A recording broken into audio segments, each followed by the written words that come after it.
second time. Joining us now to talk about today's historic House vote is Congressman Adam Schiff, who, of course, led the first impeachment of Donald Trump. Thank you for joining us, Congressman Schiff. Does today feel any different from a year ago? Well, it does. I think the seriousness of this bloody insurrection could not be more impressed upon us. We were standing on the same floor where exactly 1 week earlier an angry mob was trying to break down the doors.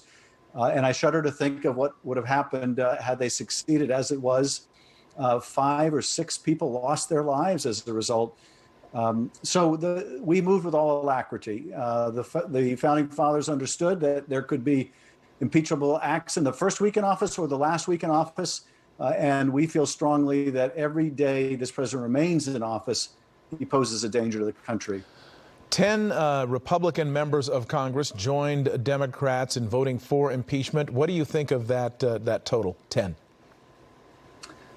Well, of course, I would have liked it to be a lot more. I was realistic because over 140 of those Republican members, after there was this mob attack on the Capitol, were right back on the floor, still propagating the big lie about the election, still trying to interfere with a peaceful transfer of power.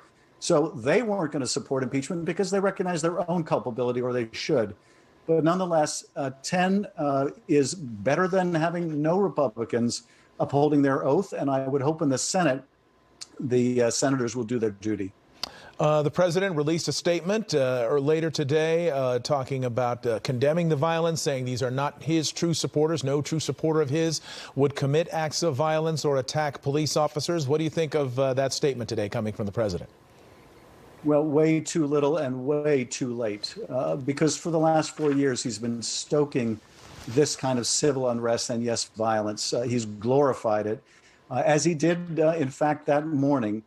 And while it was going on, we didn't get a speech like this canned speech that we just heard. I think this is the president's way of putting on an exhibit for his defense during his trial. But where was he when the country needed him except inciting this mob to march on the Capitol?